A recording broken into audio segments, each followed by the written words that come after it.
Bonjour amis rêveurs et bienvenue sur la chaîne Terre Onirique. Pour cette semaine, je vous propose un peu de mythologie nordique avec l'histoire et les origines de Thor, le dieu de la foudre.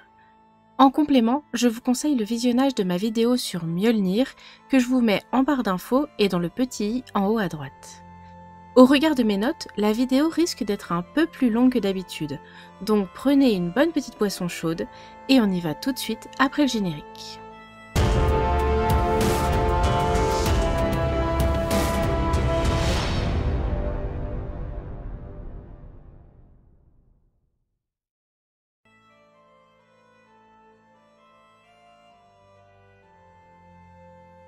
Depuis 2011, Chris Hemsworth incarne le dieu Thor pour les studios Marvel dans pas moins de 10 films, dont 4 centrés sur son personnage. Dans le MCU, Thor est présenté comme le fils d'Odin et Frigg et comme le frère de Loki. Et bien qu'il y ait eu plusieurs films centrés sur lui-même, celui-ci est apparu plus ou moins longuement dans d'autres films du MCU, que ce soit les collectifs Avengers ou les autres films centrés sur d'autres héros du MCU. Dans les comics, Thor a été créé par Stan Lee et Jack Kirby qui se sont largement inspirés de la mythologie nordique. Il fait sa toute première apparition en 1951 dans une édition qui ne sera jamais traduite en français. Aujourd'hui, on n'arrive plus à imaginer Thor autrement que comme ce grand blond musclé, et c'est pourquoi quand il est apparu sous les traits d'un brun un peu grassouillé dans le jeu God of War de 2018, il a été un peu difficile de le reconnaître et de l'accepter comme ça. Mais on va un petit peu laisser les représentations modernes de Thor pour l'instant pour aller voir du côté de la mythologie nordique qui il était et quelle était son histoire. Ce que l'on sait de lui, c'est qu'il faisait partie des dieux principaux du panthéon nordique et qu'il était vénéré dans l'ensemble du monde germanique. Il est le dieu du tonnerre et il est également le possesseur du marteau magique Mjolnir grâce auquel il crée la foudre. Pour plusieurs raisons, Thor était un dieu fortement apprécié. Déjà parce qu'il est considéré comme le protecteur des dieux et des hommes contre les forces du chaos, en étant notamment le pire ennemi des géants. Il est un puissant guerrier et sa force est inégalée. Il possède également une ceinture magique appelée Megingord qui augmente encore sa force. Il est l'ultime défenseur de Midgard. Thor est aussi présenté comme le plus puissant des dieux guerriers. En tant que dieu de la foudre, il est également assimilé à la pluie et donc à la fertilité des sols. Les jeunes mariés demandaient souvent la bénédiction de Thor, sans doute pour ce lien avec la fertilité. Il était également le dieu protecteur des forgerons, des artisans, des paysans, du bétail et des récoltes. Son culte était principalement lié à l'habitation et aux biens matériels. Il était également lié au bien-être de la famille et de la communauté. Du côté familial, Thor est présenté comme étant le fils d'Odin et de Jord. Il vit dans la plus grande des résidences, un manoir de 540 pièces qui s'appelle Bilskimir. Sa femme est la déesse Sif aux cheveux d'or, avec qui il a 2 fils, Modi et Trude. Il a également eu Magni, un autre fils avec une géante qui s'appelle Jarnsaxa. Il est aussi le beau-père du dieu Hul, le fils de Sif dont je vous ai raconté l'histoire dans une précédente vidéo. Si vous voulez la voir ou la revoir, je vous mets le lien dans la barre d'infos ou dans le petit i. Le culte de Thor a été rapporté dans des écrits de voyageurs extérieurs tels que le romain Tacite. Et les mythes que nous connaissons aujourd'hui sont principalement issus des Eddas qui sont rédigés vers le XIIIe siècle et donc après la christianisation des royaumes vikings. Je vous avais déjà expliqué ceci, mais pour rappel, la culture et les récits se transmettaient principalement de façon orale autrefois, et ce n'est que tardivement qu'ils ont été retranscrits à l'écrit. Ça explique également pourquoi les histoires changent en fonction des régions et en fonction du conteur. Dans les Eddas, on retrouve Thor sous plusieurs noms différents, et il y a également plusieurs Kenningar qui le désignent. Pour rappel, les Kenningar, ou Kenning au singulier, ce sont ces petites phrases que l'on utilise pour mentionner quelqu'un au lieu d'utiliser son nom. Bien souvent, il s'agit de protecteur d'Asgard et Midgard, fils d'Odin ou propriétaire de Mjolnir. Thor est présent dans de très nombreux mythes de façon plus ou moins importante. Je ne vais bien sûr pas tous vous les citer, mais on va rapidement faire le tour de ceux que j'ai trouvés les plus intéressants ou les plus importants. Il n'y a pas de réelle chronologie parce que les mythes sont difficiles à remettre dans un ordre précis. Les seuls qu'on arrive véritablement à situer dans le temps sont ceux du début, avec la création du monde ou la naissance d'un dieu, et ceux de la fin qui sont en lien avec le Ragnarok. Dans l'un d'entre eux, qui s'appelle Alvismal, on nous raconte l'histoire d'un nain qui voulait épouser la fille de Thor. C'est, à ma connaissance, la seule fois où il est dit que Thor a une fille, parce que je n'ai trouvé trace d'elle nulle part ailleurs. Toujours est-il que ce nain, qui s'appelle Alvis, voulait épouser cette demoiselle, et Thor ne voulait pas que cette union eût lieu. Thor lui proposa alors de jouer à un petit jeu de questions-réponses jusqu'au lever du soleil. Les nains craignant la lumière du soleil, Alvis se retrouva pétrifié et Thor débarrassé du prétendant.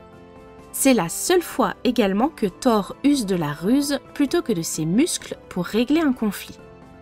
Dans la Gylfaginning, Thor est mentionné dans plusieurs chapitres. On apprend par exemple au chapitre 15 que Thor est trop lourd pour pouvoir utiliser le Bifrost, ce chemin magique qui fait voyager à travers les mondes. Au chapitre 21, Thor a droit à une présentation plus détaillée avec la description de son char, de ses boucs et de ses objets précieux.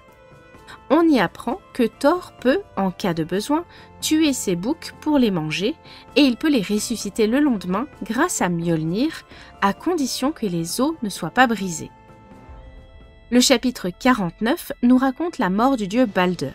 Je vous ai déjà raconté cette histoire dans une de mes toutes premières vidéos. Je vous la mets également en barre d'infos, mais soyez indulgents si vous allez la voir parce que c'était vraiment mes débuts et la qualité n'est peut-être pas aussi bonne que mes vidéos actuelles. Autre chapitre important, le 50, qui suit directement la mort de Balder et qui est consacré à la capture de Loki qui s'était changé en saumon pour échapper aux dieux. C'est d'ailleurs parce que Thor attrapa Loki par la queue qu'aujourd'hui les saumons ont cette forme élancée au niveau de celle-ci. Je vous renvoie une fois de plus vers une autre de mes vidéos, celle de Loki, que je vous mets en barre d'infos et dans le petit i.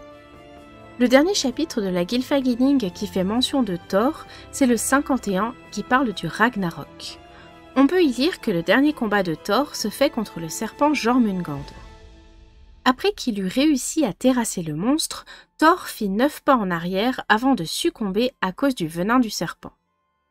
Comme de nombreux autres dieux, Thor trouve la mort lors de cette ultime bataille.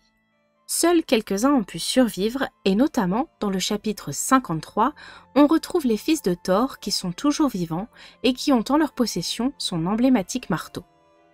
La proximité des cultures fait que l'on a tendance à un peu comparer et rapprocher les uns des autres les différents dieux des différents panthéons. En tant que dieu de la foudre, on pourrait facilement assimiler Thor à Zeus chez les Grecs ou à Jupiter chez les Romains.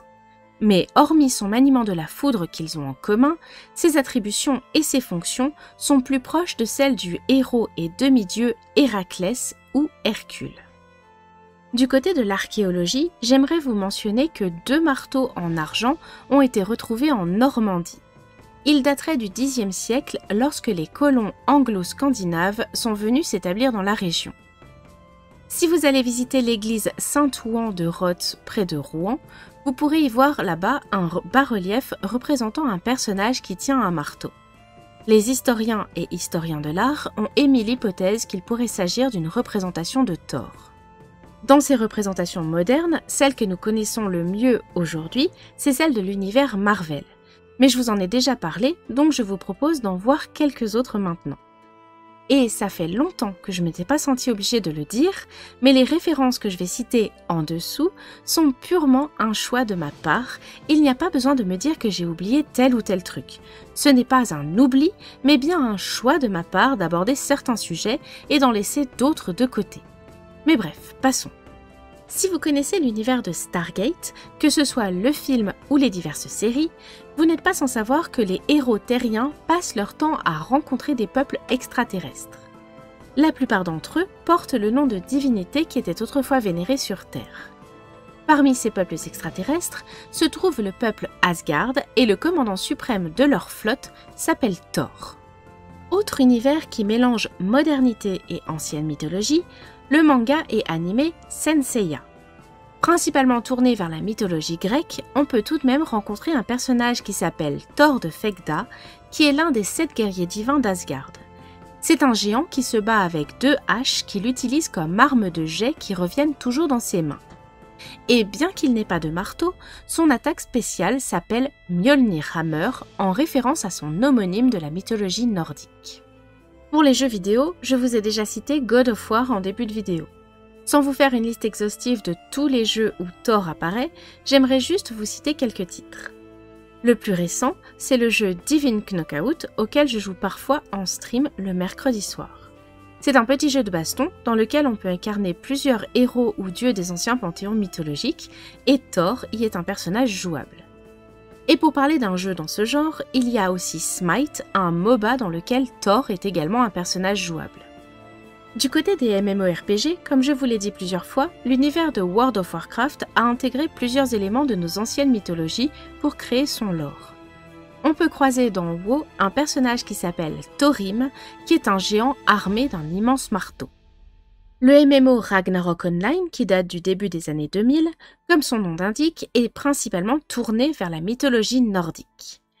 Il existe dans ce jeu une zone très difficile et quasiment impossible à faire seule, qui s'appelle Thor. Chaque monstre là-bas était un immense sac à points de vie et rapportait beaucoup d'expérience, mais qui pouvait vous tuer en un seul coup sans que vous ayez le temps de réagir. Et bien évidemment, je ne peux pas passer à côté de Assassin's Creed Valhalla sans que vous ne me modifiez sur 70 générations. Alors oui, on peut rencontrer Thor dans Assassin's Creed Valhalla et on peut même avoir son équipement et même son marteau légendaire. Je finirai cette vidéo avec un petit peu de chimie puisque le tableau périodique des éléments, au numéro atomique 90, vous pourrez retrouver un élément qui s'appelle le thorium, qui a été nommé ainsi en référence au dieu Thor par le chimiste suédois Jacob Berzelius en 1829. Et je pense avoir fait un bon petit tour d'horizon pour aujourd'hui. Donc nous allons nous arrêter là. J'espère que ça vous aura plu. N'oubliez pas toutes ces petites attentions qui m'aident énormément à développer la chaîne. On se retrouve très vite sur Twitch. Et pour le moment, je vous dis à la semaine prochaine pour un nouveau voyage sur les terres oniriques.